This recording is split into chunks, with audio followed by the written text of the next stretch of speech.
Morning. ప్రభువైన యేసుక్రీస్తు వారి పరిశుద్ధ నామములో అందరికీ శుభాలు. ఈరోజు మన అనుదిన ఆత్మీయ ఆహారంగా సామెతల గ్రంథము 20వ అధ్యాయము 21వ వచనాన్ని ధ్యానించుకుందాం. మొదట బహు త్వరితముగా దొరికిన స్వాస్యము తుదకు దీవెన నొందకపోవును. చదవబడిన వాక్యంలో మనం చూస్తే మొదట త్వరితముగా దొరికిన స్వాస్యము.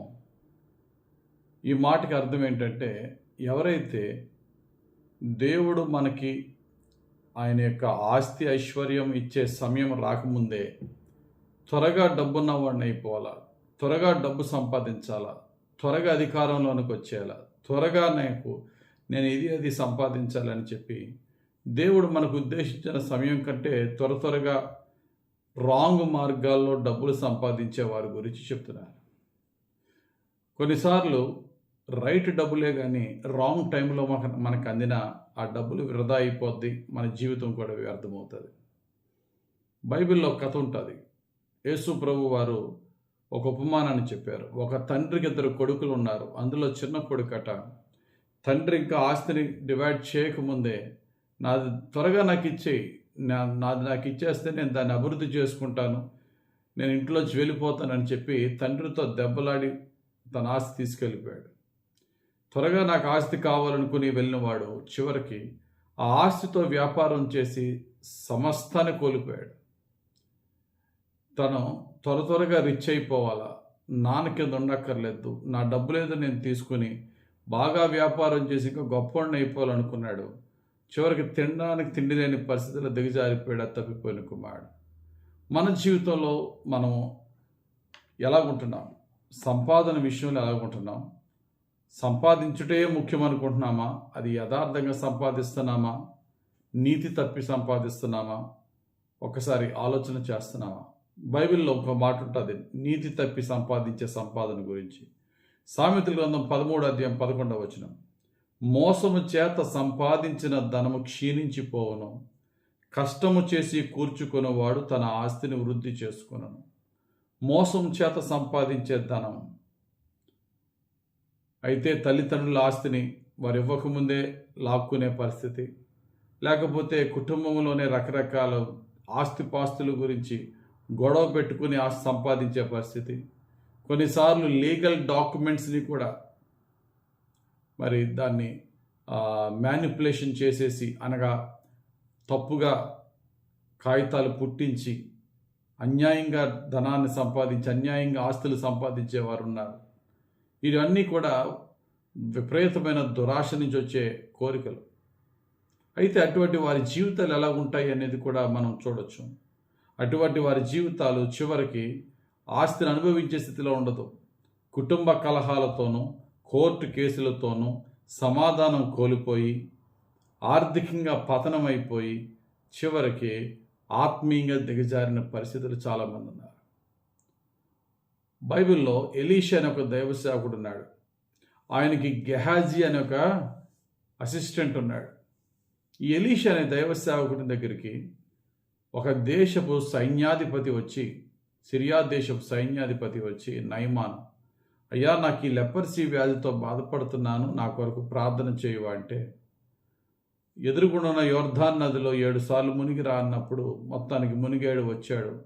దేవుడు ఆశ్చర్యం ఏంటంటే 7వసారి మునిగిన తర్వాత అతని యొక్క శరీరంలో ఉన్న లెపర్సీ అంతా స్వస్థ వచ్చింది. ఆ యొక్క కృతజ్ఞతతో విపరీతంగా డబ్బు తీసుకొచ్చాడు. వెండి బంగారాలు వస్త్రాలన్నీ తెస్తే దైవ సేవకుడు ఏమొద్దు తీసుకుపో అన్నాడు.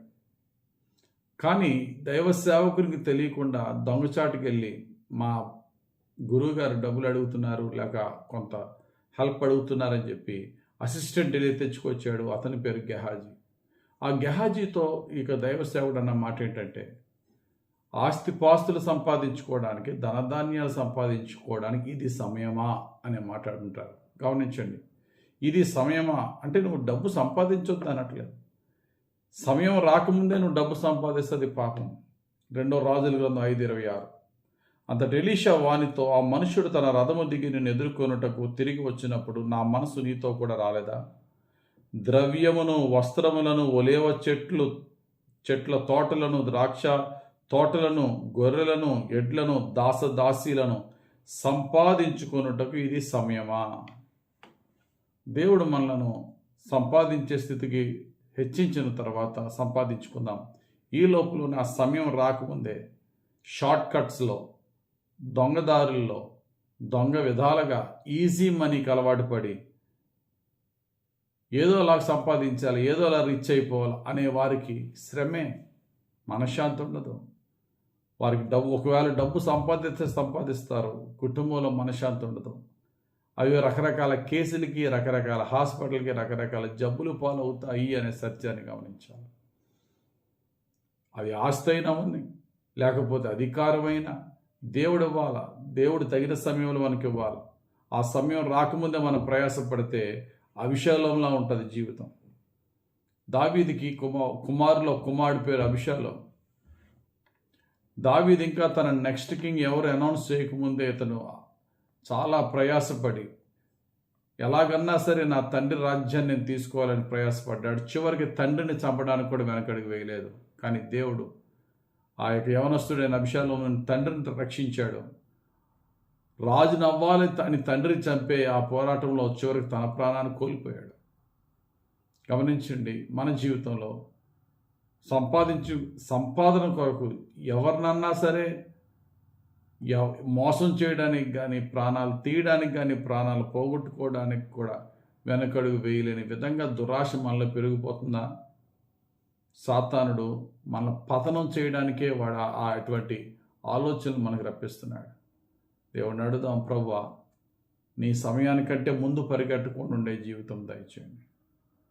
ఎంత రిచెస్ అయినా రాంగ్ టైంలో రిచెస్ నన్ను పాపానికి, నాశనానికి గురి చేస్తాయి కానీ అభివృద్ధిలోనికి నడిపించవు. కనుక యథార్థమైనటువంటి ధనం నీ తగిన సమయంలో, అంటే మనలను దానికి తగ్గట్టుగా దేవుడు ప్రిపేర్ చేసిన తర్వాతే అన్నీ ఇవ్వడానికి ఆయన సిద్ధపరుస్తున్నాడు. ఈ లోపల కంగారు పడద్దు.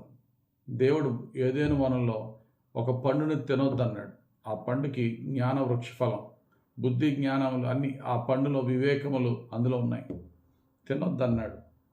తినొద్దన్న దేవుడు ఆ పండుని ఎందుకు పెట్టాడంటే ఒక రోజు వస్తుంది, ఆ ఫ్రూట్ మనకిచ్చి తినిపించే రోజు వస్తుంది.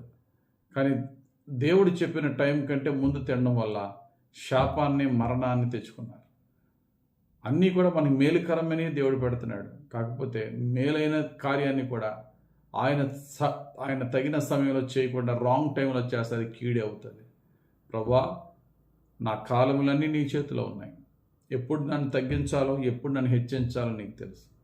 నేను కంగారు పడిపోయి నీ సమయానికంటే ముందు పరిగెట్టుకుని మేలు నాశించి కీడు తెచ్చుకునే స్థితిలో నన్ను పెట్టొద్దు ప్రభు అని దేవుడిని అడుగుదాం.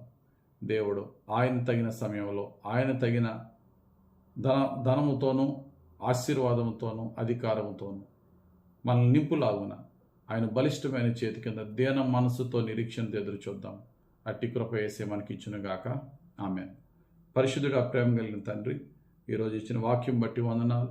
మేమందరము ఏ వృత్తుల్లో ఉన్నా మమ్మల్ని హెచ్చించేవాడు నీవే కనుక నీ తగిన సమయం కంటే ముందు పరిగెట్టకుండా ఓర్పు, సహనము, సాత్వికము దయచేయమని, నీ తగిన సమయంలో, నీ తగిన విధమైనటువంటి మార్గంలోనే నీవు ఏర్పరిచిన ఆశీర్వాదాలతో, ఐశ్వర్యాలతో మమ్మల్ని దీవించమని, మా జీవితకాలం అంతా ఐశ్వర్యం పొందకముందు, పొందిన తర్వాత కూడా నీకు బహుప్రీతికరంగా, నీకు మహిమార్థంగా జీవించే భాగ్యమనే మాకు దయచేయమని యేసుక్రీస్తు ప్రభు పరిశుద్ధ నామంలో ప్రార్థించి వేడుకొనుచున్నాం తండ్రి.